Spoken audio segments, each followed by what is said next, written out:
แพทย์เฉพาะทางด้านพัฒนาการและพฤติกรรมเด็กน้อยเนาะตอนนี้แม่นประจำอยู่ห้องหมอเด็กตัว150เตียงเจ้าซึ่งว่าหน้าที่รับผิดชอบของหมอแม่นเบิ่งเรื่องของพัฒนาการตั้งแต่0-18ปีแล้วก็เบิ่งเรื่องของพฤติกรรมเด็กน้อยรวมทั้งสุขภาพจิตดัง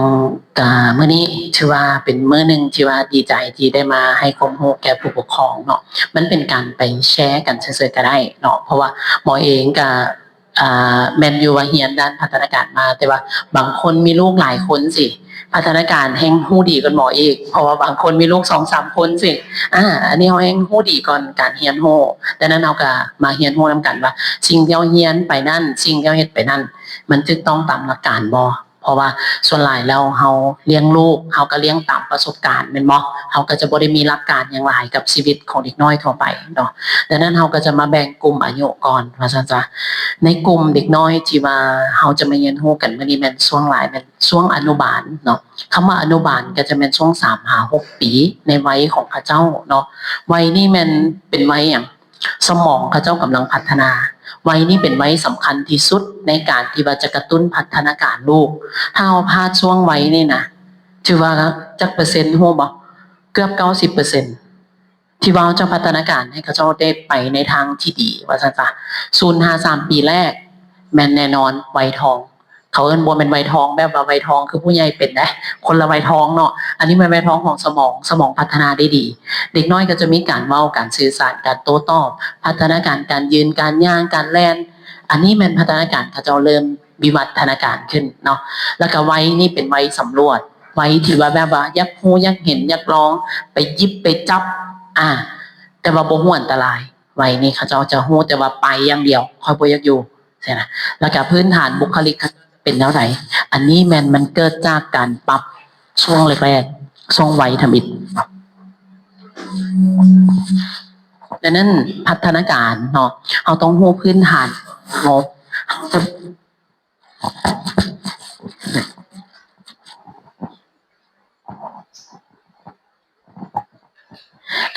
พัฒนาการพื้นฐานของคนเฮาต้องรู้ก่อนว่ามีด้านใดแน่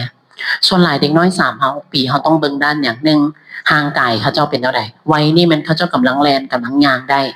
แต่บางคนเนาะบางคนพัฒนาการ3ปีบ่ย่างก็มีหรือว่า2ปียังย่างบ่ได้สินะเฮาก็ยังบ่ได้กังวลว่าลูกเฮาปกติหรือผิดปกติดังนั้นอย่าลืมว่าวัยนี้เขาเจ้าต้องย่างได้แล่นได้แล้วบ่แม่นว่าต้องได้นั่งอยู่กับที่บ่แม่นเนาะอันนี้แม่นวัยด้านห่างกายเขาเจ้าเรื่องสติปัญญาเด้บัดนี้เป็นแนวใดวัยนี้มันต้องจับบิกจับสอเด้3-6ปีต้องเรียนจับแล้วบ่แม่นว่าโอ้ลูกเขาจับบ่ได้เขียนบ่ได้บ่เป็นหยังปล่อยให้ครูเพิ่นสอนไปเฮาต้องรู้ปัญหาก่อนว่าลูกเฮาเป็นหยังเขาจังจับบิกจับสอบ่ได้อันนี้แหละหมายถึงว่าอาจจะมีปัญหาด้านพัฒนาการสมองบ่อาจจะมีปัญหาด้านกล้ามเนื้อมือมัดน้อยบ่ที่ว่าเราอ่อนบ่เป็นหยังเราจังจับบ่ได้ดังนั้นอันนี้เป็นตัวสำคัญที่ว่าจะประเมินสมองเขาเจ้าว่าเขาเจ้าเฮ็ดได้ส่ำใดอันนี้แม่นปัญหาเลยด้านต่อไปแม่นด้านการสื่อสารนี่คือซี่นี่ล่ะการเว้าเนาะธรรมดาคนเฮาต้องมีการโต้ตอบบ่แม่นการเว้าไปขาเดียวเด้สมมุติหมอบอกว่าเอาน้ำให้แน่อันนี้เข้าใจภาษาจับมาให้ได้เอาขนมให้แน่ฮู้ไปเอามาให้แต่เด็กน้อยบ่เว้าอันนี้ผิดปกติได้บ่แม่น3ปีว่าใหญ่ไปแล้วเฮาเว้าเองบ่แม่นคือพัฒนาการการสื่อสารคนเฮามันต้องมีขาไปขากลับสมมุติถามว่าลูกสิกินบ่ตอบลูกสิเอาบ่เว้าอันนี้แม่นการสื่อสารบ่ได้เด้บ่แม่นเขาเจ้าปกติเด้บางคนเข้าใจว่าโอ้ลูกเฮานี่นะเข้าใจหมดทุกอย่างแพมเพิร์สก็ฮู้ไปเอาน้ำก็ไปฮู้เอามากินแต่บ่เว้าบ่สื่อสารว่าสิกินหยังซ้ำจูงมือไปจูงแขนไปอันนี้ผิดปกติเด้ดังนั้นเราต้องรู้จักว่าเกณฑ์วัย3ปีขึ้นไปนะต้องเว้าได้แล้วความหมายเว้าแม่นสื่อสารโต้ตอบได้บ่แม่น A B C D กอไก่ขอไข่ขอควายงองูบ่เอิ้นขอเอิ้นแม่อันนี้ผิดปกติบ่แม่นเด็กน้อยทั่วไปดังนั้นบางคนยังเข้าใจว่าลูกหลานเฮานี่นะเว้าซ่าซื่อๆพ่อมันก็เว้าซ่าแม่มันก็เว้าซ่ากรรมพันธุ์แหละใหญ่ไปจังน้อยมันทักเว้าสินะบ่แม่นโลกคือสมัยตะกี้แล้วนะเฮาต้องเปลี่ยน mindset เปลี่ยนความคิดเฮาใหม่ว่า โลกเดี๋ยวนี้มันทันสมัยขึ้นคือจากตะกี้แหละการใช้โทรศัพท์เขาใช้รุ่นธรรมดาบ่มีกล้องถ่ายรูปโนเกียเดี๋ยวนี้เป็นเท่าไหร่สมาร์ทโฟนเขาอินเทอร์เน็ตเนี่ยทันสมัยมาแล้วบ่ต่างกับคนสมัยตะกี้ที่เพิ่นคิดว่าอ๋อเป็นน้ำหยังป้าลีนเอ็นจองอันนี้มันฝังในความคิดของเขา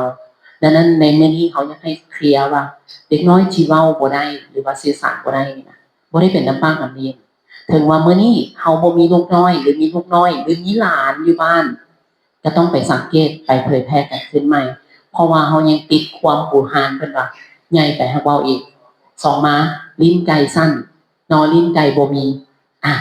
พวกนี้มันเกี่ยวกับหยังนอลิ้นไก่กับลิ้นไก่สั้นเกี่ยวกับหยังฮู้บ่สมมุติบ่มีนอลิ้นไก่หรือลิ้นไก่สั้นเป็นเท่าใดเว้าได้บ่เว้าได้หรือเว้าบ่ได้สมมุติลิ้นติดนี่เว้าได้บ่ บ่ได้บ่แต่ว่าเว้าบ่แจ้งอาแต่ว่าส่วนหลายลูกหลานเฮาเป็นจั่งใดบ่เว้าคนละพยาธิแต่เฮาต้องเข้าใจว่าการสื่อสารน่ะเฮาถามตอบบ่แม่นการเว้าซื่อๆเพราะว่าพ่อแม่ผู้ปกครองที่มาปรึกษาหมอนี่นะส่วนหลายแล้วเข้าใจว่าลูกหลานเฮาเว้า ABCD ได้อยู่ลูกหลานเฮาก็เว้าได้อยู่นะแต่ว่ามันมาเบิ่งแล้วลูกสิกินบ่บ่ต้องลูกสิเอาบ่บ่เว้า จูงมือไปดึงแขนไป อันนี้ผิดปกติเนาะผู้เฒ่าสลายเป็นอย่างเอาเคียดตบป้าบ่ตีเพิ่นสมัยตะกี้เพิ่นได้แต่ซั่นหมดเนาะน้ำล้างคลองเปลี่ยนชื่อไปหาครูบาอยู่วัดนั้นวัดนี้ไปสูตร7 วัน 7 คืนก็มีหลายทุกอย่างอาบน้ำมนต์มาแล้วแต่สิมาบ่ว่าหยังเพราะหมายเฮ็ดได้ในด้านไสยศาสตร์เฮาบ่ได้ลบหลู่บ่ได้หยังเฮ็ดได้หมด แต่ว่าเราต้องเข้าใจว่าต้องเบิ่งทางพื้นฐานของการกวดก่อนว่าต้องเป็นอย่างจังว่าอันนี้มันสำคัญสุดเพราะว่าวัย30 ปีเป็นวัยสื่อสารตัวสุดท้ายเป็นด้านอารมณ์และสังคมด้านนี้ก็เป็นด้านหนึ่งที่ใหญ่เพราะว่า36 ปีเป็นอะไรใช้อารมณ์ได้กินขนมสากดีลงเลยบ่ได้ดังใจละว่านนะตามดีไปน้ำโคโตเมโตลานมอเองก็เป็น4 ปีไว้นี่แหละไว้อนุบาลนี่แหละยังกินขนมขั้นไปน้ำลุงไปน้ำอ่างโบมีปัญหาโบได้ก็คือโบได้แต่ขั้นไปกับพอกับพดตู้เป็นตู้สิหิ้วมาละ2-3เยอะเขาอีกเราเอาโบซื้อให้เป็นพฤติกรรมแบบนี้เด็กน้อยพวกนี้เขาเจ้ายังควบคุมอารมณ์โบได้โบเป็นเรื่องผิดปกติเด้อที่มาเด็กน้อยคัดเอาขนมให้เอาเครื่องแล้วเอาโบซื้อให้แล้วเด็กน้อยให้เป็นปกติของเขาเจ้าเพราะว่าอารมณ์และสังคมเขาเจ้ายังบ่พัฒนาเต็มที่ในวัยนี้วันนี้สิ่งที่ควรเห็นหรือบ่เห็นเขาต้องเห็นอะไรในการเรียนรู้ในวัยนี้สมมติเขาไปเปรียบเทียบลูกเขา